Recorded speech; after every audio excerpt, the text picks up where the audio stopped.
everyone, this is Aloura. Welcome back to my channel, and I'm so sorry I don't have my camera on because it's broken.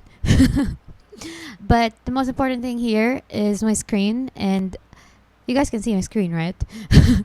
Today I'm going to do my production breakdown of Fairytale, my latest single, and without further ado, let's start. So this is my mixing file for Fairytale. Actually, this song, I feel like it's quite easy.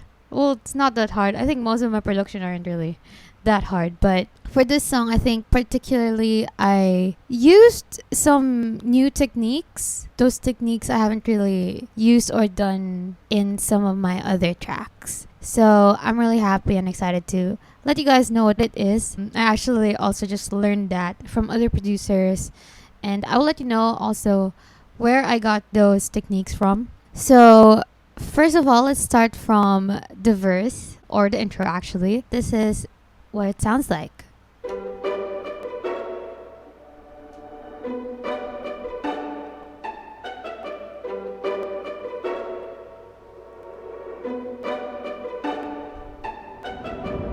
Is this my first time using like strings for intro?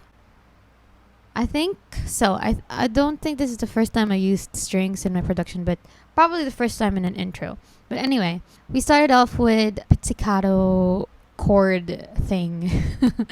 I don't know how to say it. Okay, so it starts like this.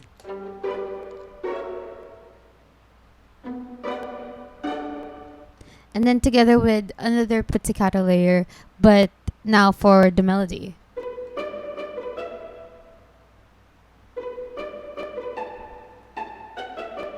And you put it together.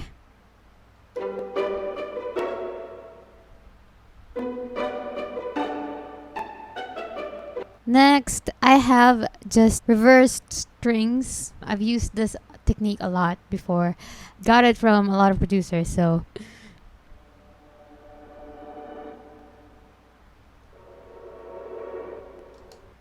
let's go to the intro. Pretty easy actually. It's just a pizzicato chord and a top loop. So this is what a top loop sounds like.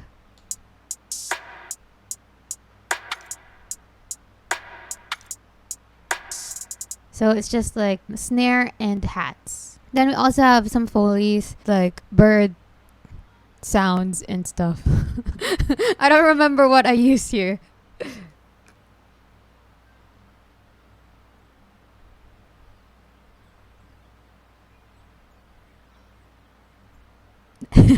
So it's just like environment of like outside or something. So I used that foley specifically because I imagined, in fairy tales, like there's all like Snow White, there's like birds and stuff. There's like birds and animals and stuff like that, and also it adds like texture. And then in the second part of the verse, there's just some drums again. So here it is.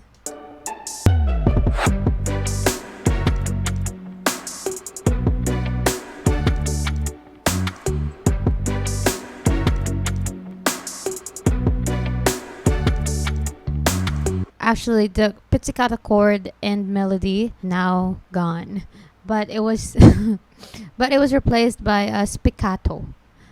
Did I say that right? Spiccato and a synth. So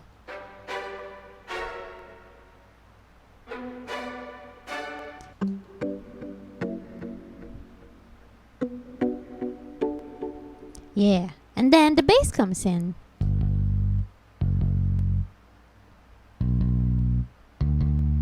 And then the top loop is still there, but now we have the kick. Then to layer the snare from the top loop, I have one snare here. And then a snare rim. Add more texture to the snare. So I don't know if you heard it or if you noticed it, but the snare rim has more reverb, so that every second snare has more of like a different impact, because the snare rim sounds like this. Yeah, layers. And then there's bottle. Bottle? What is this? Oh, a bottle sound. Yeah, so if we put it together, it kind of sounds cool. Wow, how did I do this?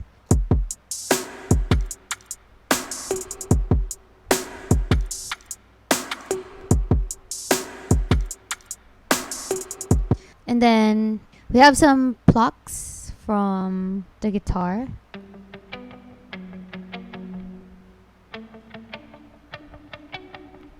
Shout out to Tito Arvs for playing the guitar for me always. Thank you so much. Okay, so that was the verse. Pretty easy. There's not a lot of things going on. So let's go to... Oh, my cat. What? Go to sleep. My cat is now awake and is behind me. Sorry. I got distracted. Okay. Oh, I feel like in the song I used a lot of strings because Fairytale, duh. And like a lot of the music in the Fairytale, they use a lot of strings. So I wanted to use the same vibe of the songs or music in Fairytale but make it pop and modern. So for pre-chorus, we have some violins. And then a pad. And then another pad. And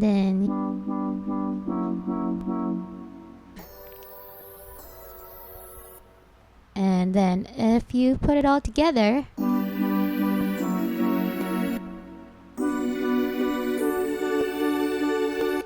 so I cut it here. There's like a snare, if I remember correctly. And I wanted it to be like when the snare hit, it would be empty. And then we have a sub. Oh, I'll let you hear it one by one. So the snare, snap, percussion, when it's all together.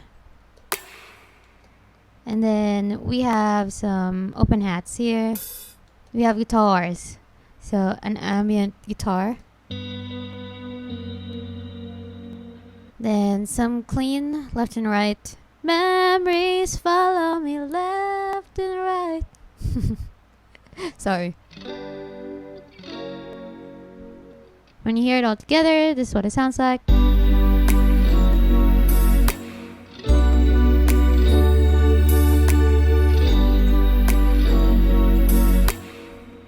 Yeah, so I cut it here because would I say it's like a punchline of the track or the lyric? Wait till you see the conflict. It was written like a story. It starts with once upon a time, blah blah blah blah blah. How I wrote the lyrics of this track is that I wanted it to be narrative. When you read the lyrics or when you sing it, you can imagine what's happening. Like how you watch a movie. Okay, moving on to the chorus. We just have a drum fill here. So I just panned that. The pizzicato chord is back, so it's a different one from the verse though, because in the verse it's like, and then for the chorus it's kind of like arpeggio and the how do you say it, spiccato. Just the same as the one in the pre-chorus. Same here with the synth. You know what's really cool with the synth? It feels like it's asking a question. I don't know.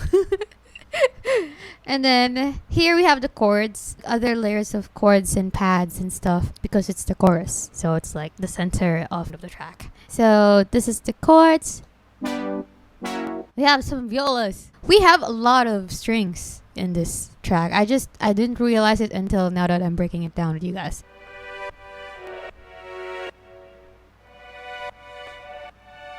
It's sidechained to the kick. Then we have some melody plucks.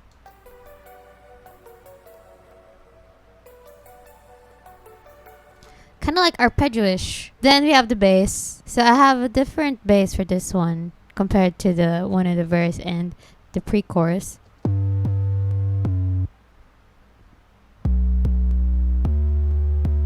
Like 808 with a distortion. So actually what I was saying a while ago, the technique that I used, I was watching this video of Social House, if I'm not mistaken.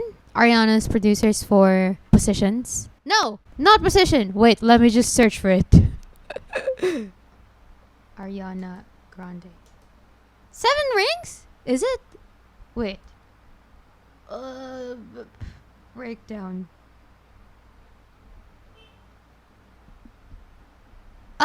What the hell am I doing? Here! Sorry. Thank you, next. Oh yeah, so I was watching that video of Social House breaking down Thank You Next. They have like a lot of drums in Thank You Next, but not all of them you'd be able to hear here. You know what I mean? Like the presence is there, but you're not really gonna hear it. Like they recorded something in the studio, and they're like, "Hey, oh, la la la la, hey," like doing that. And I was like, whoa, like that's actually cool because then it added like a different texture with the drums. When I was producing Fairytale, obviously I had like the drums and like the synths and all of the layers, but there was still a lot of space, I feel like, especially for the chorus, that I think needed more things happening. And so I wanted to do that. I actually recorded something like, hey, oh, doing that, but it didn't really fit, so I removed it. So it's actually not in the final track that you guys would be able to listen to. I also added vocal effects. Just like, hey, those kind of things work better. So I wasn't able to do exactly how they did it with Thank You Next, but adding a lot of other ear candies really helped with the song. I already really work like that or produce my songs like that, having a lot of ear candies that are panned just in different different spaces of the song. But with this one, I feel like it's more creative. There's just more ear candies that kind of like pop up out of nowhere. You'll be able to hear it here in the drums. So we have the kick first, then another kick, more of the attack, and then another kick. So more of the depth. Put it all together. Yay. Then you have some snare. Then I did the one I did here in the second part of the verse. The perk loop really helped elevate the track. So this is what it sounds like.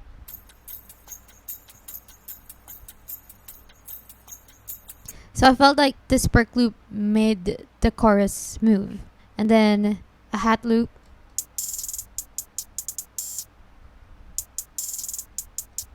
And then I have like snare enhancers. So this is what it sounds like all together. The snares. So it's really cool because then having this kind of effect, the snares sound different every time. And then we have here the bottles again. And then this is a top loop that I feel like was just like underneath everything. You wouldn't really hear it, you know what I mean? But you would feel it in the track.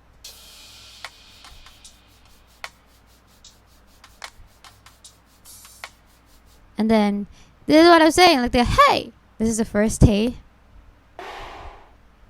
I really like this because you wouldn't hear it in the song, but you would feel it in the background. There's another one. And then there's like a breath.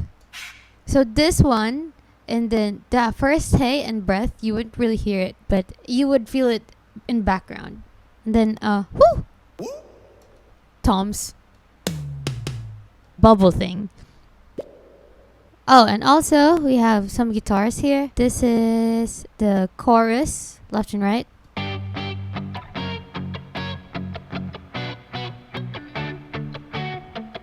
Yeah, and then some acoustic.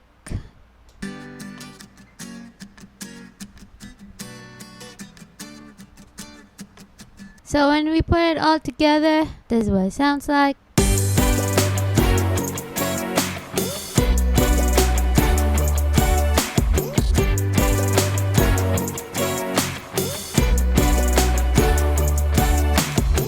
The post-chorus, basically, I just emptied it out.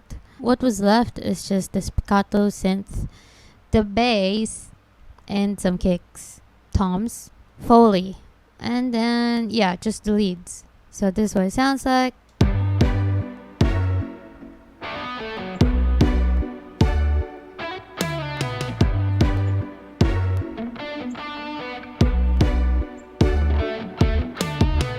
So for the second verse, I emptied it out. I think the only thing that's left is the synth and then some clock and Foley and then just some plucks of the guitar. So the reason why I only use this is because in the lyrics I say like, next chapter starts with some problems and no one knows how to solve them. This should be the part where destiny saves the day. So that part, you know how like in Cinderella has to go at midnight. But yeah, that's what I was thinking. Also, the vibe of the clock and the synth made it really cool for this, because then it's like the time is ticking. So this is what it sounds like.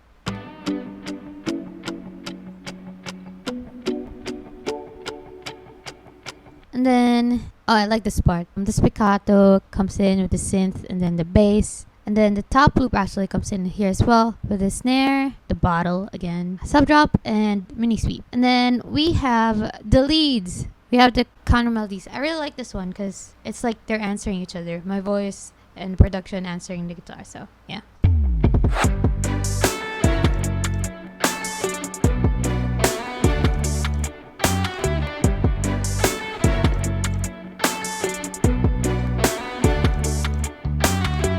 I think the counter melodies fit really well with this part because the melody of this part had a different vibe from the other parts of the song. Go back again to the pre-chorus. It's just the same thing as a while ago. So for this one, I changed the punchline or the lyrics that I say before the chorus. The first one I say, wait till you see the conflict. And then here in the second part or the second pre-chorus, I say, wait till you see the climax. And the climax is that they're not going to end up together. So a lot of the times when I'm writing a track, I have like, I don't know, like a personal experience that I kind of like get from. But for Fairytale, it was, I think, 100% conceptual. Let's move on to the chorus. So the chorus is kind of the same actually. I think the only difference is that we just had like some breaks. We have some leads. I'll just let you hear the leads and then all of it.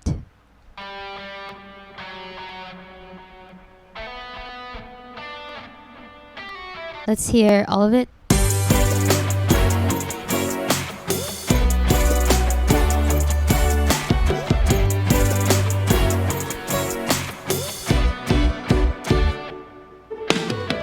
For the post-chorus, yeah, I just added some open hats, so it's basically just this. And then some claps. And then the leads. Second lead.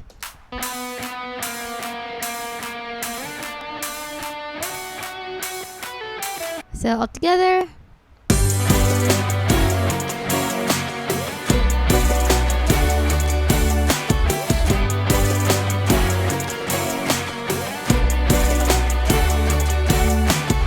And the outro is just the same thing as the intro, but we have just some guitars here.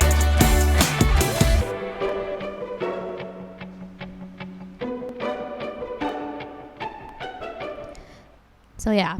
And also, I wanted the first line of the track to be once upon a time.